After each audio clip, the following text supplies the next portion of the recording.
What was that? It's me, Kayla.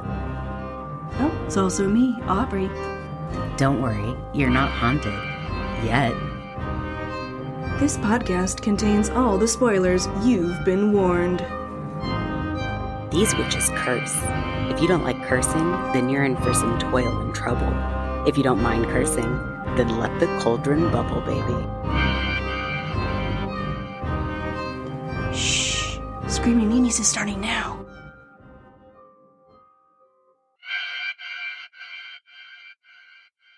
Hey, haunted humans.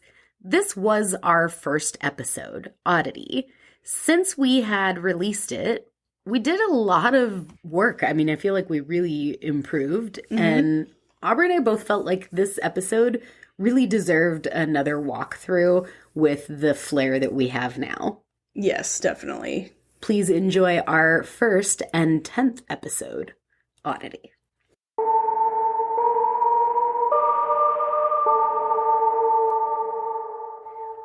Oddity opens on a stunning Irish landscape amidst some spooky music. Wine. I'm gonna do some wine. I'm gonna turn these lights off. You know, if you don't drink wine out of coffee cups, have you ever really drank wine? You're right. We are watching Oddity, by the way. So this kind of violin situation is what I was hoping to go for our themey song. Ooh, cool. I'm super excited. Kind of haunting violin sound. Ooh, that's a pretty house. We are transported to an old ranch-style castle in the middle of the forest. We meet a brunette woman named Danny working on renovating the castle. She has a DSLR camera set up in the corner of the large entryway, taking photos whenever it detects motion, as she works on this house alone. That's not haunting. That's weird. Okay. Did she, intentionally set up a ghost camera, or what? I don't know. I guess we'll find out. We need to take a moment to accurately describe this remote setting. There's a large square courtyard in the middle, with the castle itself bordering it. The inside is a stone castle with high ceilings, but initially meant for one level. The renovations entail adding a wooden second-level loft-style banister to the entryway. That way, if you're on the second level, you can see everything going on below you. They also built a wall inside to have a bathroom on the bottom floor, with the stairs leading up to a bedroom. And a wooden banister lines the edge of the entryway to get to the other side of the house. We see Danny place a pretty big square piece of wood down on the second floor, seemingly set up for some remodeling purpose in the future. Danny is surprised to hear a buzz from her phone as she is walking across the second story. What an interesting... Wow, look at how beautiful that looks. That's cool. But also so strange. Typical response. Anyone freaks out when the phone buzzes. Completely unusual event. It's so odd to get a message. Next, we find ourselves witness to a bleak asylum where an orderly is accosting a patient who was simply drawing outside. The severe orderly's name is Ivan, and the artistic patient is named Declan. Okay, so this is definitely based in 2024, right? That is a very old-timey nurse outfit that guy was wearing. Rude. We briefly see another patient locked in his room with a harness around his mouth as he chews and gnaws at his restraints. Then we see Dr. Timmis, the head doctor at the asylum. Danny calls her husband, Dr. Ted Timmis, to check in on him. We learn that he works nights and she's staying at their not-quite-ready home tonight. Danny mentions she's a little worried about her sister Darcy as they haven't touched base in a while. Danny seizes the signal and calls Darcy and leaves a message saying, "Guess what? We are connected." So, by the accents, where do you think this is? Somewhere in England. Irish. You think Irish? Oh, that could be. I was gonna say, I think she sounds Irish. But the guy sounds not Irish, so... You're right. The way she said, we are, you know. And the fact that she just called and her sister and her last name was O'Donnell, I want to say. I'm so terrible at picking up on accents, but I immediately want to mimic all of them. Oh, yeah, no, me too. Every D&D game, I always want to do a character with an accent, but I can never fully commit because I don't know any accent well enough. It's hard to keep it going. Oh, it's so good. She's such a good She's like, ooh, we're watching spooky movies. I love spooky movies. Tonight. Mm-hmm. Boo. Oh, I forgot to tell you. Huh. Presley said there's ghosts in those trees out there. Oh, yeah? Yeah. Ooh, Interesting. Didn't she say that somewhat recently about the corn as well? At least she pointed at the corn. Maybe she meant the trees. When you were there, yeah, that's true. She had been trying to tell me that, like, ghosts scary. And I was like, where are you seeing a ghost? Mm-hmm. And she said, out there. And then I found out that it's out in the trees. And then I was trying to figure out what she's saying. And Rye said, she's saying that there's ghosts in the trees out there. And I said, why do you think that there's ghosts out there? And she didn't answer. And I said, Riley, why do you think she thinks there's ghosts out there? She said, I don't know. I think it's because of the way they move. I don't know. Later that night, Danny goes outside in the pitch dark to retrieve her phone from her car, decidedly leaving the front door wide open. You can see that she has set up a tent in the main entryway of the house and looks about as comfy as sleeping on a stone castle floor. As she's rummaging in the car, she hears something loud behind her. She grabs a flashlight to investigate, but decides to walk back inside the house and close the door.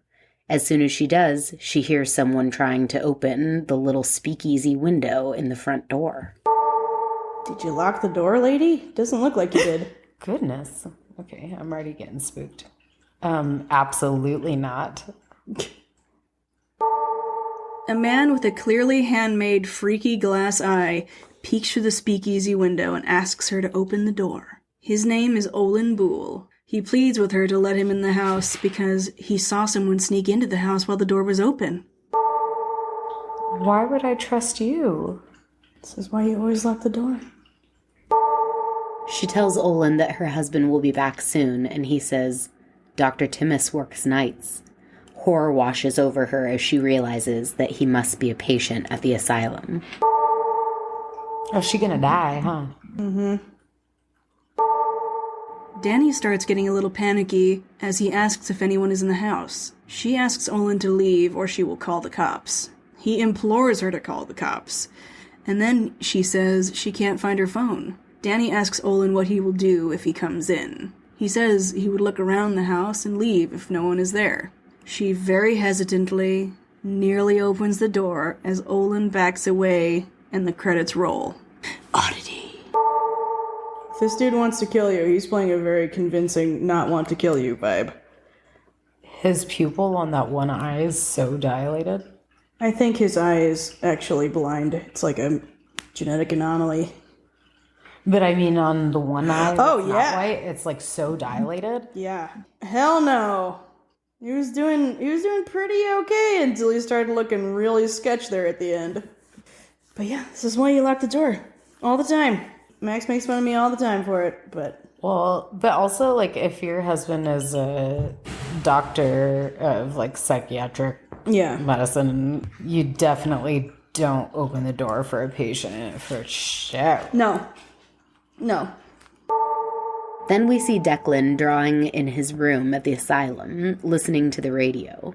You can even spot a hand-drawn portrait of Olin Boole and his distinct and unusual glass eye. I want to get wine, but I'm worried I'm going to spill it. The hardest part about watching horror movies is not spilling your wine. It's going to be really diligent about the sip and set it down. Declan hears some commotion in the hallway and silences his radio. He cracks open his door, hears some rather otherworldly howling and shrieking noises, and immediately slams it shut. Oh. That sounded monster-like. Yeah, that sounded like a monster. You better hope that door's locked, dude. He scrambles to hide under his bed as the door creaks back open. He covers his hands over his mouth to hold his breath. Why? A grown man hiding under the bed is never comforting feeling. An interesting menagerie of noises happening right now. Dude. Just because you can't see it doesn't mean it doesn't see you. Some people breathe so loudly when they're in positions where they should be staying very quiet. Mm-hmm. That thing sounded like a Demogorgon spliced with like a gray lady or something. Like a shrieking. It was a weird combo. After the scary noises pass, Declan goes to investigate, finds another patient's room wide open and a puddle of blood where a man's head used to be. That man? The man with the glass eye, Olin Boole. Oh my god, why would you stick your hand in that man's fucking blown up brain? Is it like a seeing stone? Yeah, just wipe it on myself. Good thing you touched that thing, bro. Cut to a rather albino-looking blind woman sitting in a curio shop who's looking suspiciously like Danny. The door jingles open and she tells the customer not to touch anything as everything is cursed. She mentions that most people who steal from her shop return the items due to their bad luck. The customer is Ted. He says that her mother would be proud. A smile crosses her face as she realizes that it is Ted. The porcelain skin woman with the white hair is Darcy, his sister-in-law. She gives Ted a hug, and he asks about the curio she was assessing. She says the antique bell is from an old hotel, and it's haunted by a disgruntled bellboy's spirit. A not very nice man worked as a bellboy for most of his life, and was shoved down the stairs to his death by a drunk guest. A few days later, the receptionist rang the bell to summon the new bellboy, and found the ghost of the pissed-off old bellboy sprinting towards her. Ted eggs her on to ring it because he believes this is all bullshit because he's a doctor, and she tells him not to play around, as the last two people who rang the bell ended up dead. This guy is the image of fuck around and find out. Yeah, save it for Ted for later, because we're all going to want to kill him, I think. Ted gives Darcy the glass eye that belonged to Olin Boole. When Declan died recently, they found it in his belongings. Darcy accepts it with gloved hands. Ted says that he should have known that Olin was dangerous, and he should have never been released. Nailed it. There you go. Perfect. Keep it. No, don't. No notes. Never.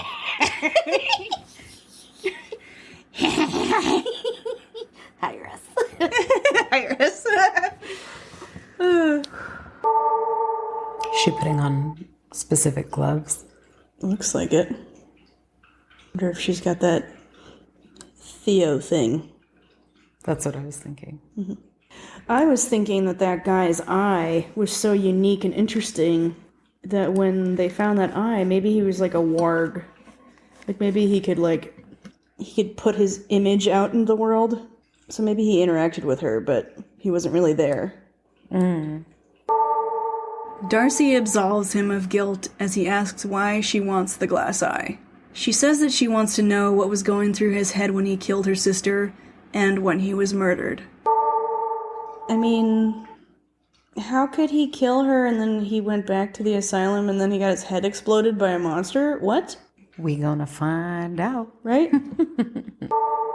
Darcy says that she would like to have dinner on the first anniversary of her sister's death, as it is coming up next week. He's rather non-committal, but agrees, saying that we're trying to get more settled in the house. She's shocked to hear that Ted already has a girlfriend. He says that Yana is a pharmaceutical rep, and that he knows her from the hospital, and she was there for Ted when Danny died. In an attempt to smooth things over with Darcy, who is clearly still struck by this news, he vaguely invites her up to the house. How long were you with Danny? While Darcy is walking home, the last voicemail she got from Danny plays. Guess what? We are connected. Danny says she took Darcy's advice and set up the camera on a time-lapse to capture some ghosts. Like that Should one? we keep that ghost? Danny is surprised with such an old house. She's only catching orbs, not one ghost. She thinks she may have scared away any spirits from the renovations. Renovations don't normally scare them off. Danny says she misses Darcy and hopes to see her soon. Darcy, looking like she's on the brink of tears, uncovers the glass eye in her house, takes off her gloves, and touches it. She has a clairvoyant touch, also known as psychometry, giving her the ability to touch things and see the object's history. She's gonna take off the gloves. Mm-hmm. Can you imagine how insane it would be to live your life like that? Ugh. Like anything you touch?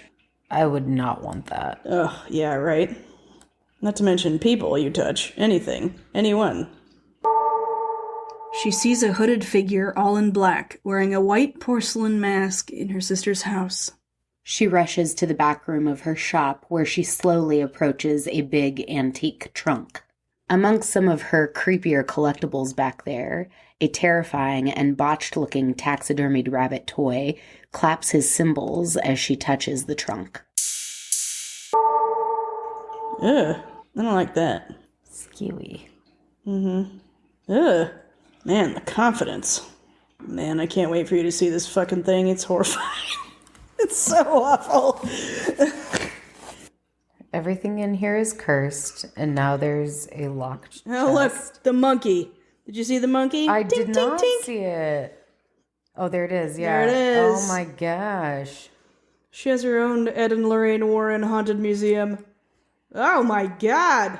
Ah! Oh, I hated that. It was like a horrifying taxidermied stuffed rabbit.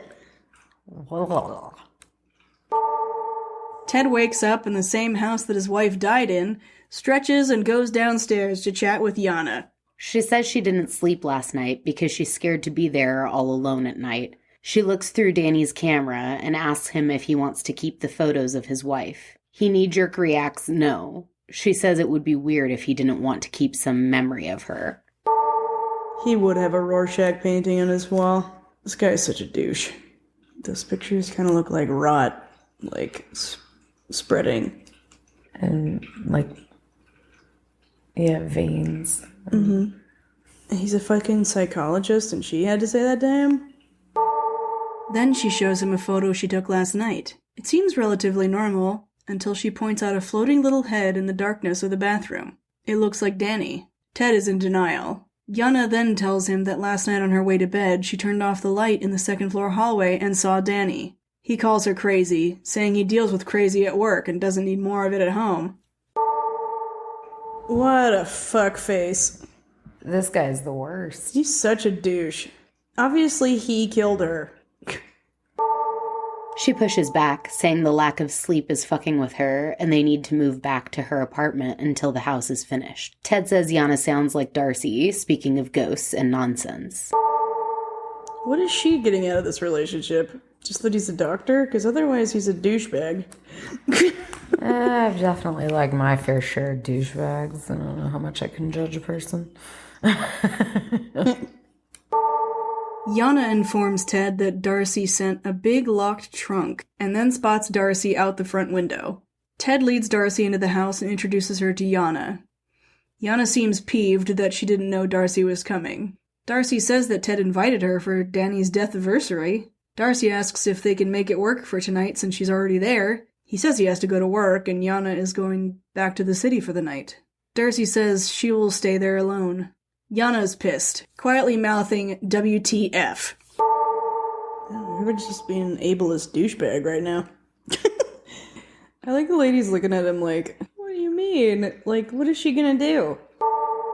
Darcy kneels down to unlock her trunk and shows Yana and Ted what's inside. Yana immediately leaves to prepare some bedding for Darcy. Darcy said that it was her mom's and that she would like Ted to have it. She asked Ted for a little guided tour around the house. Ted asks Darcy about her brain cancer, and she says she had a checkup recently and it's going well. He bids her adieu, and Yana jumps on Ted about how weird the situation is. He tells her she can leave Darcy there for the night since she can't take a hint. Ted pieces out. Yana is super freaked out by whatever is in the trunk and slams it shut. But not before we get a sneak peek of a couple of wooden hands inside. As if summoned, Darcy tells Yana that it was given to her parents by a witch as a wedding present. She says wood is a traditional 5th-year anniversary gift, and it's super rare. Yana flat out says she doesn't like it. Is she gonna stay there to show her around? Ugh. What? Man, this Yana girl also been a big old bitch. Back at the asylum, we see Hannibal Lecter still chewing away at his harness like a 6-month-old puppy. Noodle. That's horrifying. Yeah, they've shown him before, and I don't want to know what he's chewing on. You know? Yeah. Ted goes to work and pulls out Declan's file, the artist. He starts seeing some pretty disturbing drawings of a wooden-looking man brutally murdering someone, which gives even him a hearty skeptic pause. Okay. Alright. So it looks like that was the wooden man that crushed that guy's skull. Cool. Yeah. Haunted. Yana tries to leave, and Darcy asks if she can make her some dinner. Yana tells her to get something from the fridge and notices that the wooden man from the trunk is sitting at the end of the dining room table, mouth agape. She asks Darcy why she took it out of the trunk, and Darcy says she didn't. Yana looks for her keys and finds that she isn't going anywhere tonight. Darcy says, "I was hoping the three of us could spend some time together." I'm gonna try my best not to say anything because I want to see what you say when you see that thing. I don't want to see it at this point. Yeah. I can tell it's going to be horrifying. Mm-hmm. God. Man. Why does it look leathery? Oh, why is its mouth open? I hate that. What a bitch. Such a see you next Tuesday. Yana makes a charcuterie board and watches with disgust as Darcy fingers the food. Darcy asks Yana when she met Ted. Yana says she's known Ted for 2 years, but claims that she only started to date him after Danny died. The camera pans to the end of the table, and we get our first really good look at the wooden man. Oh my God. Oh, how is she just sitting there? Yeah. No way.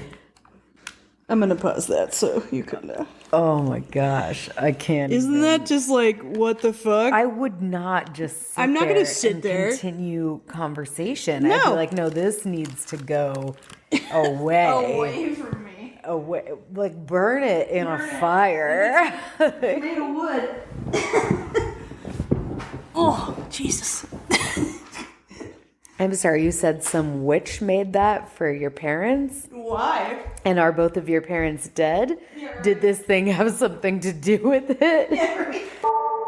Yana asks what Darcy does and says she inherited an antique shop from her mother and reads objects. She can scry information from personal items, such as knowing if a husband was faithful from holding his wedding ring. Yana serves nothing but snark and disbelief. Darcy asks Yana how she feels about sleeping in this house, the house where her sister was killed. Yana says she doesn't feel comfortable, but that she wouldn't let a strange man into the house. Do I look stupid? Darcy asks Yana if she thinks she's stupid. Yana says no. Darcy says it stands to reason that her sister wasn't stupid because they're identical. Darcy says Danny would never let a strange man into her house, and that Olin Boole didn't kill her. Prepare for ASMR snackage while we emotionally process seeing the golem.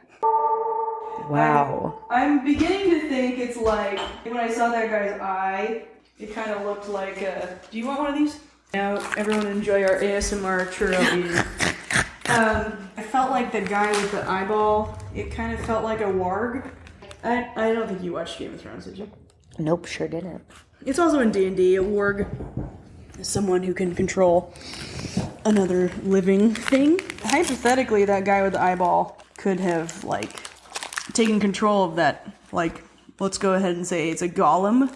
Looks like a golem to me. Yeah, I mean, that definitely looks like a golem, you're right. Yeah. It's just I've never seen one made of wood. Yeah, typically clay, right? Yeah, clay or rock. But seriously, I don't know how that lady is just sitting there, with that thing in the room. She's being, such a see you next Tuesday to this lady.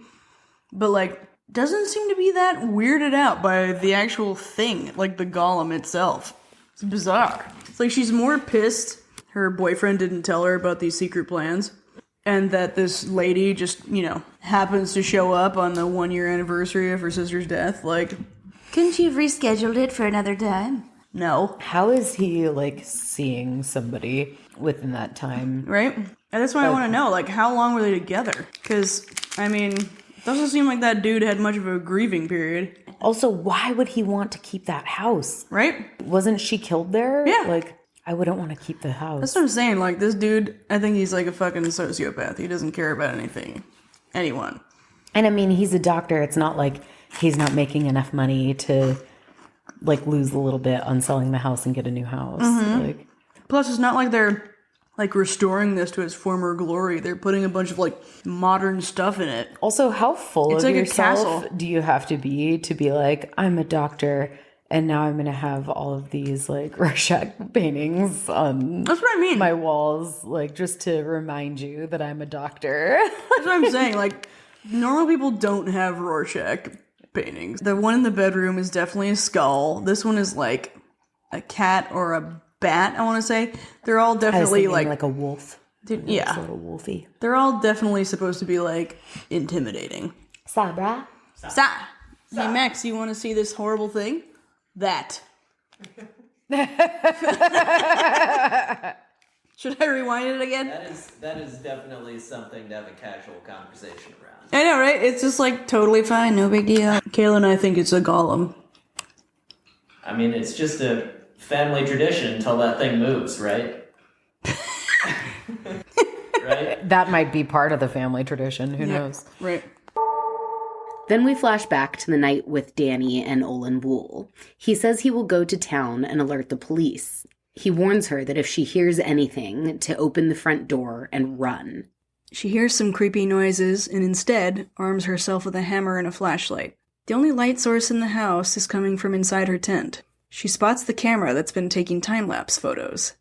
She switches out her hammer for the camera and zips herself inside the tent to check the photos.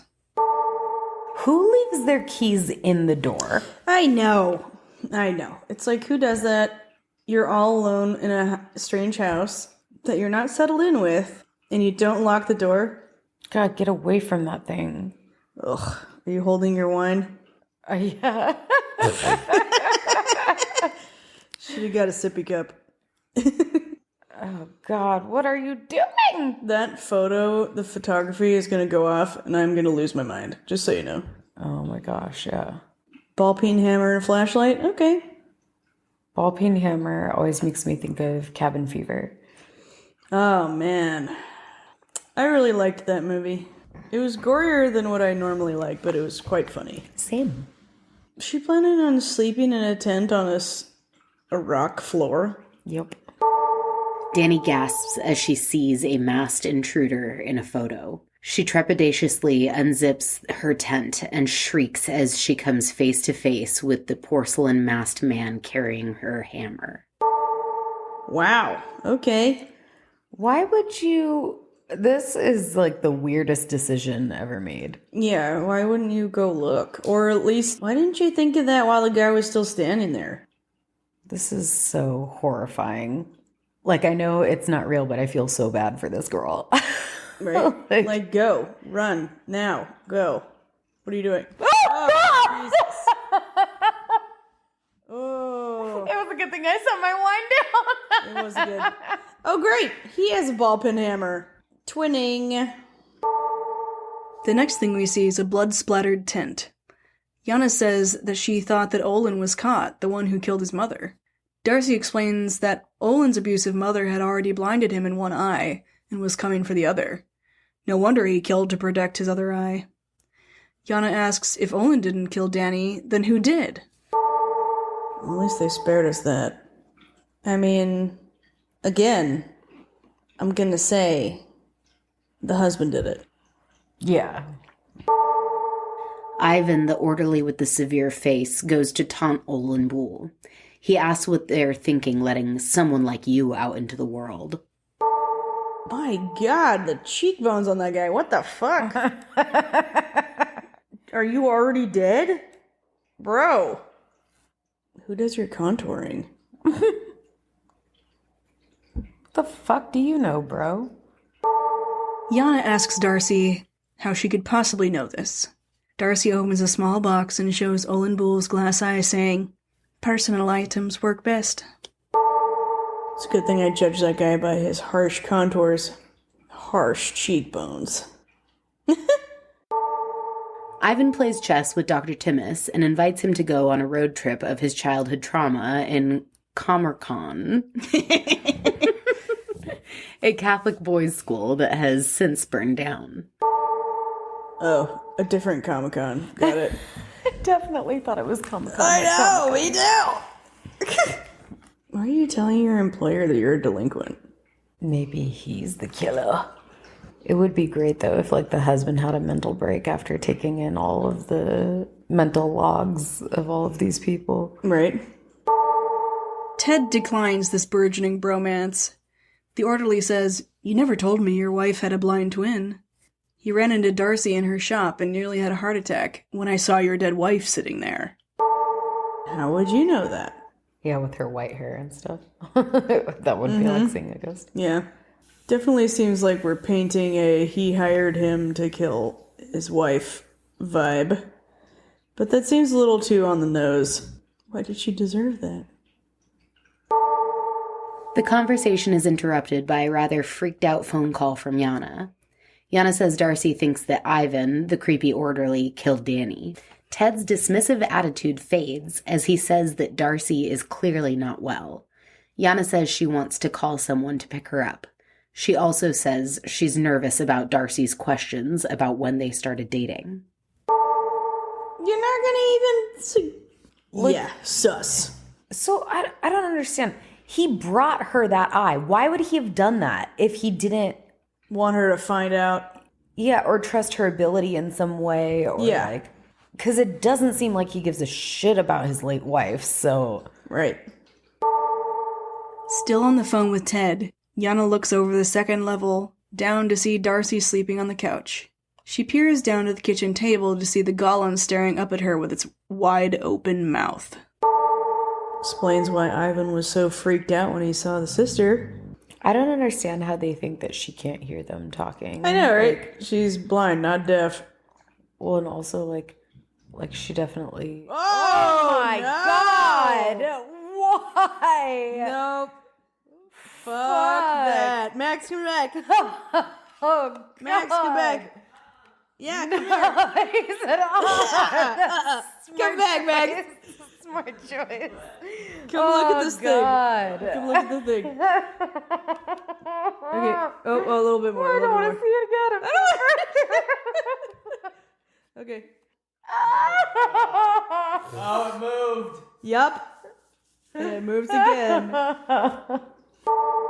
Yana screams and drops her phone on the floor. She scrambles away from the banister, then looks back down to see the golem is back to sitting in its normal position, facing forward. Fuck that, dude. This is what I'm saying. Like, I don't hallucinate shit ever. So when people are like, I saw that thing move. Yeah, Yeah, you that's did. what I always wonder. You know, I always think of times where I'm like, this would be a fantastic time to hallucinate something. Right. You know? Yeah. Or I even think, like, if there was a demon who was like just waiting for me to go crazy enough, like this would be a good time to present something where I maybe start feeling like I'm going crazy, you know? Yeah. But the things never happen, you know? So like, if something like that happened, I would definitely be like telling people. Yeah, like, right. Either I'm going insane or something is going on. Either way, get me the fuck out of here. You know? Right? Yeah, I definitely told Max about the haunting we had in the house that one time. She goes downstairs to find her phone shattered and investigates the golem, peeking inside the mouth and inside a couple of holes in the head. God, that's awful. What? It's so bad. Wood? It's made of wood? Don't touch it. Why is she so close Don't to it? touch Get it. away from it. What are you doing? Why would you tempt this? No. No. not Oh, I hate it. It has her keys. There's for no sure. way. There's no way that thing is Keys are in wood. the mouth, just reach in the mouth. Don't even. Come over here, Max, so we can hear you She better. only needs her keys. Just get your keys. Why Max, is come over she- here. No! Would you ever? Would Never. you ever? Never. No! Don't stick your hand in there. Why are you doing that? Oh my god, cut it out. Because she knows it has her keys, but why is she gonna... No! No! Ma'am. The fuck are you doing? I can't. Oh my god. I mean, she hate thought it about so it. much. There's a sigil atop the crown of the head with 5 holes. She picks out a lock of hair, a couple of photos of Danny and Darcy that look like scrolls bound in twine, a human tooth, and a vial of blood. Oh, great. What the fuck? Is it a bowling ball? It's definitely got some runes going on in there. Are there spells in there? Why the fuck would you touch that thing? Why wouldn't you wake her up first? Oh, God. This girl, the ball's on her. I don't understand. I Like, know. what? There's hair in there. That, like, legit made me want to throw up, and I don't know why. Like, I don't have any problem with hair. It's just the fact that she pulled it out of the brain like that. Not the brain, the skull. I don't know. That's not a real skull. It's a wooden fucking figure. It's horrifying. Oh, I hate that its eyeballs are just plain. Oh, no, she's going to read something from a Don't do scroll that. is inside of it. No. What the fuck is wrong with this lady? Don't. She's so dumb. You are like, fuck around and Oh my God, find it's out. a photo. Oh, it's got to be the girls as Yeah. twins. But for real, like wake up the sisters. What are you doing? Jesus Christ. I think she's pretty sus of the sister at this point. Well, yeah, but also I'm not gonna who's gonna be in this picture? not gonna pretend like I know. Oh, it's the girls again. I'm not gonna pretend like I know what I'm doing. Also, here. who just falls asleep sitting up like that? I mean, maybe she's not asleep. Maybe she's in the thing. Maybe she's warging into the thing. Ew, teeth. Ew, a tooth! Wakala Chaosco. Oh no. Blood. Blood. There's blood in there. She's gonna drop it. It's gonna break. Oh, fuck. Oh, good. She didn't break it. Put them back! Darcy screams, facing her. Yana puts the objects of power back, bids her goodnight, stomps up the stairs, and turns off the light, leaving Darcy in darkness. Wow.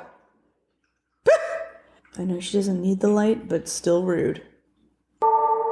Darcy sits down directly across from the golem at the dining room table, mirroring its stance, sitting up straight with hands flat on the table in front of her. Oh no, she's mirroring it. Oh. Yana goes downstairs to use the restroom, flips the switch on and sees Darcy asleep across from the golem. As she's checking herself out in the mirror, the light turns off and she hears an ethereal moan from the other side of the door. Then the light flips back on. The light switch for the bathroom is outside the door. She immediately turns around and opens the door to find Darcy and the golem unchanged. She goes upstairs to presumably not sleep from that encounter, and starts looking through Danny's camera again. She finds a video of Danny and Ted in the tent of the entryway. She replays it and sees a dead version of Danny in the video. All the lights cut out of her bedroom and we see Danny's ghost in the corner scream, "Run!" She has the most, like, upset mouth, like, naturally. Mm-hmm. She's definitely, like, a very, like, British Karen. I don't even know. Does she have an accent? I haven't really picked up on it, now that I mention it. Like a subtle one. It's not as heavy as the other woman. But his also isn't. His is, like, non-existent. Oh, yeah, take some more pictures. It'll be fine. Do you think her bitchiness is just coming from fear? Yeah. Because I'm kind of picking up on that. Oh! Jesus. Fuck. Oh my shit. God. Oh, shit. God. Oh, wow. Wow. That really fucking escalated there real quick. Jinkies. Jinkies, bro. We got a mystery on our hands, gang. Seems like you should probably wake up the sister. Yana runs away, trying to wake Darcy, and is shocked when she hears the trunk slam. She opens it to find her car keys. She sprints outside, looks back to see all the lights shut off, and Danny's ghostly figure peers out the open front door at her. Yana drives off in her jammies. Darcy's gonna be all like wide-eyed, possessed. Oh. Don't get near that thing. Don't get near that thing. What are you doing? Wake up, Darcy. Oh my gosh. Oh my god, what are you doing? Oh my god, get out of there. Get out of there. Get out of there. Oh, don't. Oh, shit. Get out of there. Okay. Don't take your eyes off the road. Just drive until you get out of there. Ted comes home early and finds the house completely dark and the front door open. Using a lantern to look around, he finds Darcy on the second floor. He sees the golem sitting in a half-turned position where Darcy was last sitting. It is scary.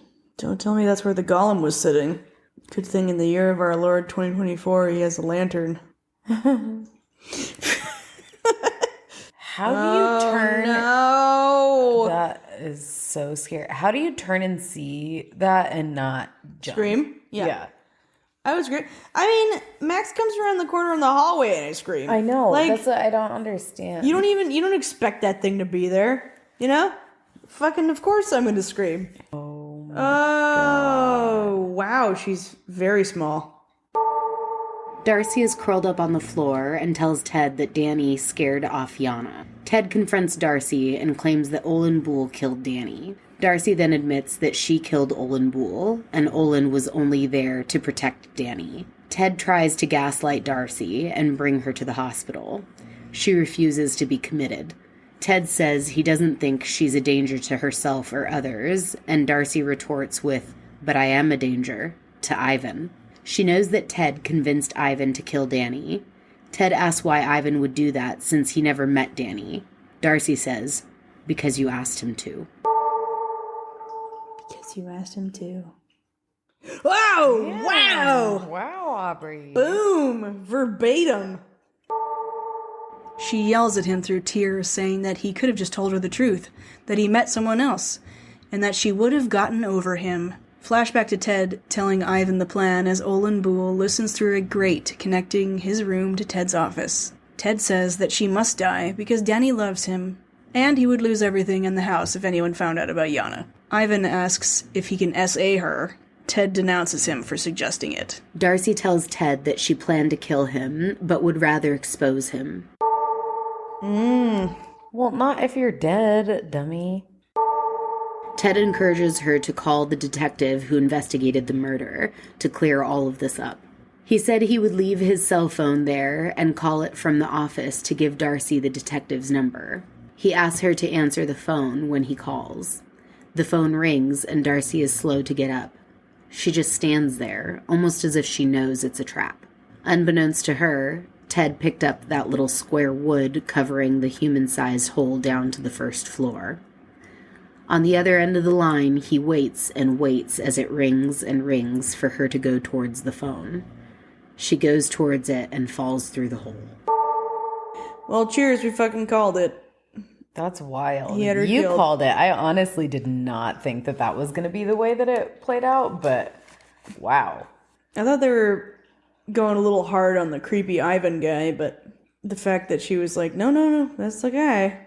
Okay. Whoa, what? Where'd that come from? Isn't that the board that she was replacing? Like the sister was replacing? Yeah, in the beginning? Yeah. Good callback. Oh, he's such a fuck. God, such a fucking psycho. Oh, God, no. Please, no. Oh! God, she definitely broke both of her ankles. Cut to Ted accusing Ivan of telling Darcy what happened. He denies it and sends Ivan to finish her off at the house. He walks into the dark house to see the wooden man sitting at the end of the table facing upwards. Oh, great. So some more psychos in this house.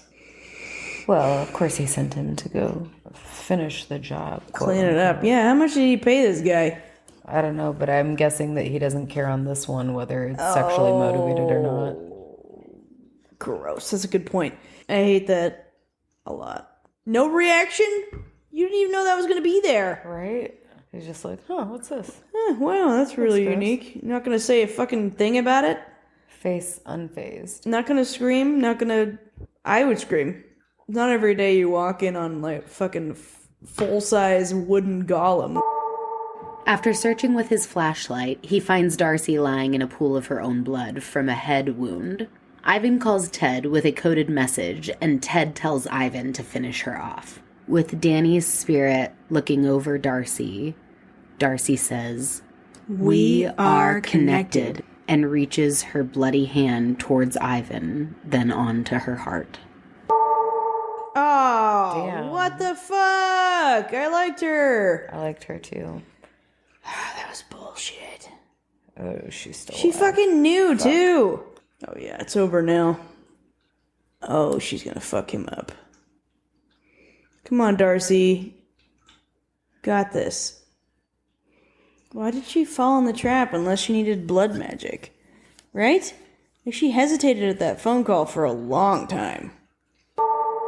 Ivan notices a flashing light in the bedroom. He investigates and finds Danny's camera flashing. He takes a peek at the last photo taken and sees a ghostly visage on the screen. Ivan hears some haunting yawns and heads downstairs. He turns the corner and sees that the golem is no longer sitting at the table. He looks around, and as his eyes adjust to the darkness, he sees the golem hiding in the shadows at the end of the stairs. Again, no reaction. It clearly moved. Yeah, he's just like, is there somebody else around here? Somebody just moving this mannequin thing around? Oh my god. Oh, damn. Chick chick.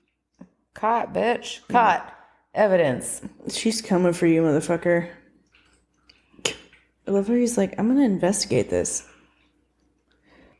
That's it? That's all, Still not fazed by the photos on the camera. that's all the investigating you're gonna do. Look at one good. picture and then go on. Cool. Oh, you're so fucked.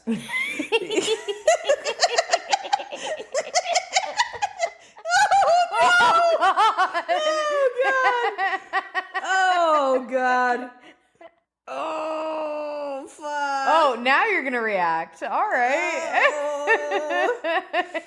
Ooh, I hate it. Oh, there ain't no way in hell you're escaping that thing. Yep. Karma's a bitch. As abyssal shrieks come pouring from its open mouth, the golem walks towards Ivan. He tries to escape by jumping off the second floor and breaks his shin in the fall. Trying to scramble away, the golem grabs Ivan and knocks him out as Darcy takes her last breath. It's coming, Max. It's coming. Oh, did he just break his ankle? Probably. I heard a crunch. Oh, Ew. worse. Much worse. Oh, God. Oh, bitch, he coming. Oh, yeah, he creeping. I think he's about to pop his cherry. Oh, yeah. After all that, you're not gonna kill him? Cut to Ivan waking up in the asylum hospital bed. Ted pinches his toe. Max wants y'all to know that those are some seriously long toes. And said, "This isn't Charles Xavier's facility." I love how he called Ivan's feet mutant feet. Mutant feet. Yep. Ivan jerks awake and asks why he's there. Ivan says someone attacked him at the house. Ted catches him in a lie and says he knows. He told the nurse that the wooden man came to life and attacked him. Ivan agrees that's what happened. Ted says if it was alive, then why could he burn it without it screaming? Ted knows that Ivan wanted to see a priest to confess. Ted explains that he would get questioned as to why he employed and befriended a previous patient, implying that Ivan was in the asylum before. This is his plan all along. You're not good at your job. You're the worst. Right? He also threatens Ivan not to tell the priest anything about his crimes, as he would spend his life in prison. He says one of the perks of working there is that no one really asks questions. Later, Ivan is awoken by the unleashed Hannibal Lecter masked man nibbling on his toes. Ah, back to this guy. Oh, he's gonna eat him alive, huh? That's a good guess. Those toes look so tasty. Ugh. They look horrible. Oh, I don't want to see that. Ugh. We hear Yana's voicemail telling Ted to fuck off. She's not interested in a guy who's had 2 murders at his house. Well, at least she's not All right. totally gone. Yeah. So yeah, she was just motivated by fear. Freaked out, yeah. I could see me becoming a real asshole being afraid. He pulls up to the house and finds a package sitting there from Darcy's oddities shop. He pulls out the cursed bell, haunted with the murderous spirit of the bellboy. Oh, Love that. a postmarked Ding dong. mail. Avon's calling. Ding dong, yeah. What's in there? I wonder. I hope it's a tiny golem and it somehow jumps inside his body and kills him. It's just the Like best Ant-Man. haunted item that she has. Yeah, it's like the most cursed. Oh, It's the bellboy. Oh, yeah. I want to see this. He stares at it for a while and rings the bell. He waits a minute, looks around, hears some creaks, and starts laughing like he knew it was not real all along. Little does he know, the bellboy is standing with his arms crossed behind him. Go ahead, bro. Fucking do it. Does you don't believe in any of this stuff? Push it. She knew how to get him too, because his fucking ego. Mm-hmm. It's the way to bring him down. Karma's a bitch and you're looking at it. You can't help yourself. You're gonna ring that bell, motherfucker. Is that how the movie's gonna end, with the bell ring? I hope we at least see what comes for him. Oh, he's got a long ways to go. Coming from hell and all. Yeah. It's probably coming from that hotel. Smug motherfucker. Oh, he's gonna ring it a bunch. Ooh. Well, he's gonna die now. Love that. Ted fucked around and found out. Max is very upset that we didn't get to see Ted get murdered by the bellboy. He said we were edged and didn't get the payoff.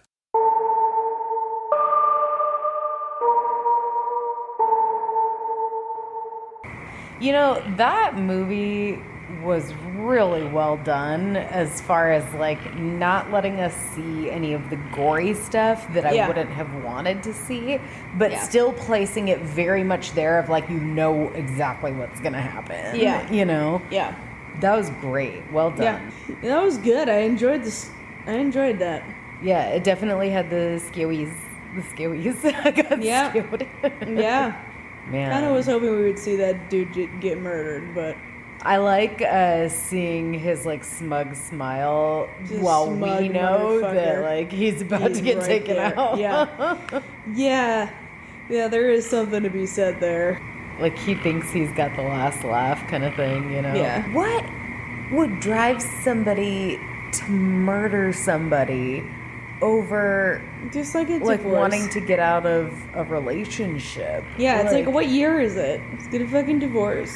I don't know if it was like a reflection of that guy, but the fact that they bought a castle and they just like did a bunch of modern shit in it is like, yeah, it doesn't make any sense.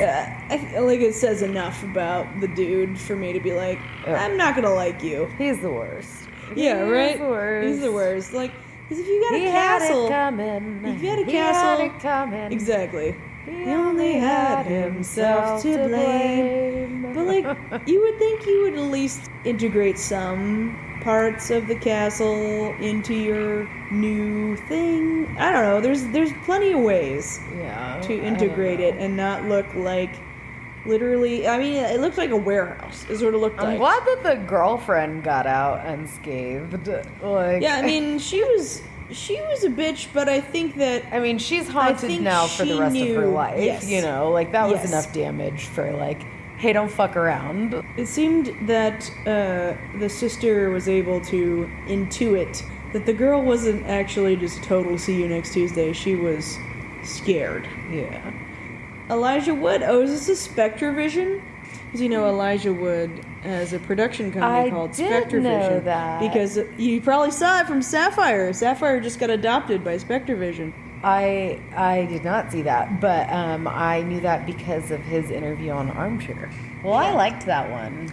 Yeah, I thought that was good. I thought it was a good mix of scary and story. Yeah, I definitely have like so much curiosity about the different patients that he was treating and like what kind of stuff he was hearing from them, because I wonder how much it affected his psyche, you know? But like I always have so much I guess, empathy for like therapists and stuff because of how much they have to take on in a day, like emotionally.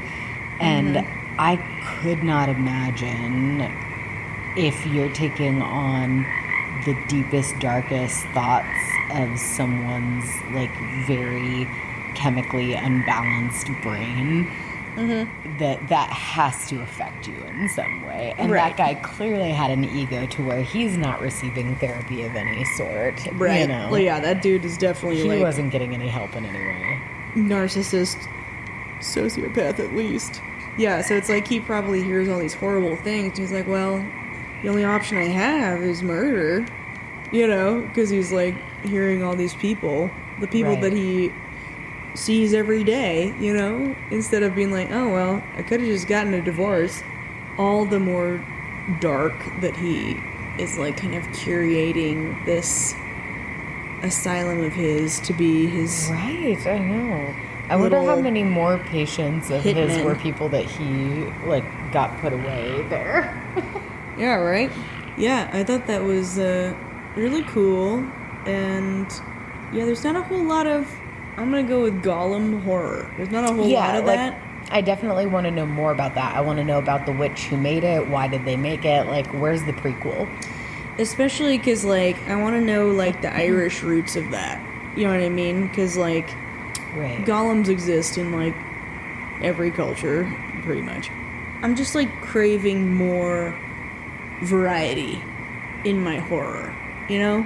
And I really enjoy watching shows and movies that are talking about cryptids and ghouls and ghosts that I am not familiar with, you know? And, like, describing them. The Golem is a clay monster from Jewish lore that is half superhero and half monster. Commentary on power, creativity, and control, and it reflects Jewish anxieties and desires. The Golem can be victim or villain, man or woman, and can symbolize war, community, isolation, hope, and despair. The director did do a few interviews where he mentioned that the inspiration was specifically like Jewish folklore golems. Yeah. One of the things I enjoyed about the way that this movie came together, the director was talking about, what's the director's name again, if we can pull that up really quick? Damien McCarthy. Damien McCarthy stated in one of the interviews that he kind of pulled a bunch of the pieces of this story together because they were all things that he couldn't really find a full story for or couldn't find how to put them into anything else. And so a lot of these pieces, like the bell and the Olin Boyle story of him like trying to save her and not being successful, like those things were all meant to be kind of like short stories, or they just weren't finding their way into something, and how they all came together really well for this movie I think is really cool. Just hold on to those little pieces even if you don't know what they're for yet, you know? Yeah. And I think I read that he, like, his first directorial debut, I'm not sure if it became a movie or whatever, was something to the lines of the story of Olin Boole. Oh, yeah. Yeah. So, cool. He brought him back for this. Yeah, because I definitely wonder, like, more about Olin and, like, why was he there? Yeah. And, you know. Yeah, it did feel kind of like a Cabinet of Curiosities movie. Didn't Ted burn? Oh yeah, Ted burned the golem. Still thinking that none of that stuff is real. Like, But enough for him to burn it. right, enough for him to be like, yeah, but I don't want that. I mean, I would burn it even if I didn't believe that thing is horrifying. It's super creepy. Yeah, it's not like you want to keep that around for the vibes. Yeah. Yeah, Keep it around for the vibes. Yeah, yeah. Some really horrific vibes. Yeah, right. No good vibes here. Not today, Santa. Not today, Santa. Here's one thing that I have thought of as we have reflected on this movie quite a bit. I think one of the overarching themes is the you can't judge a book by its cover kind of thing. It's the not everything is as it seems. Yeah. You can't necessarily trust what's right in front of you. And I think this is represented in a couple ways, right? Like, it's represented with Ted not being who you think he is, with Darcy not having sight, but having a different type of sight with her, like, third eye sight, or whatever you would refer to that as in her... True like, sight. True sight, spiritual sight, whatever you want to call it. Olin Boole. Olin, yeah, Olin seems like I definitely don't want to open the door for that guy, but if she had opened the door, it might have saved her life. Yeah, there's just like a lot of overarching themes of like nothing's quite what it seems, I guess. Yeah, that's a good point. I do wish that there was like just a tiny bit more exposition around the lore of the thing. Yes, you know, about why they have it. Yeah, why they have it. Yes. Why did a witch give Danny and Darcy's parents that thing? Yeah, it for could their almost wedding. be a whole nother movie. Right. Like, Yeah, like why did they do that? Was that a gift? Was it a curse? Like, so I think we need to establish some sort of rating system. oh boy. So I was thinking, like, loosely, I'm gonna quote my friend Justin here, on like a 1 to 5. Like, I hated it, I didn't like it, meh, I liked it, I loved it. Yeah, I would see it again. I think I'd give it like a solid 4 out of 5. Yeah. Yeah. I think a solid 4 is good. Yeah, like, I definitely think it's worth watching. Yeah. Like, it was a good time, but now if we're rating it on like how scary it was, That's hard because we get scared by different things, I feel like. we don't have to agree. I just mean in general, like people get scared by different things, so what is scary? I would say scare level, it's like a medium. Yeah. Like I would say it's like medium scares. Yeah. I feel they do a really good job of keeping the tension up, so the medium scare level is like consistent, Yeah. you know, punctuated with moments of horror. Thanks for listening. Yeah. See you later, ghoulies. Happy first episode. Happy 10 episodes. Fuck yeah. That's our 10th episode. Yeah, that's awesome. Fuck yeah.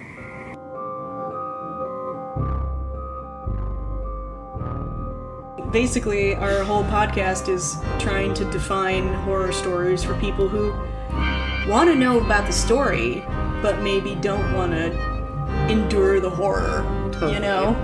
Our goal for this podcast is kind of talking about, like, what else is going on in the movie that maybe isn't being so obviously talked about. Thanks for listening. Yeah. See you later, ghoulies.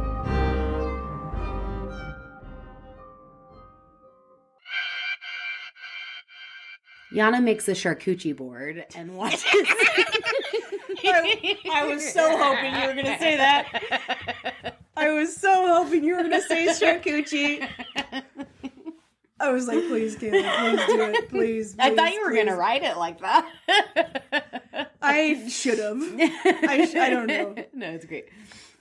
Just please. I will. Please keep it in. Just keep it in.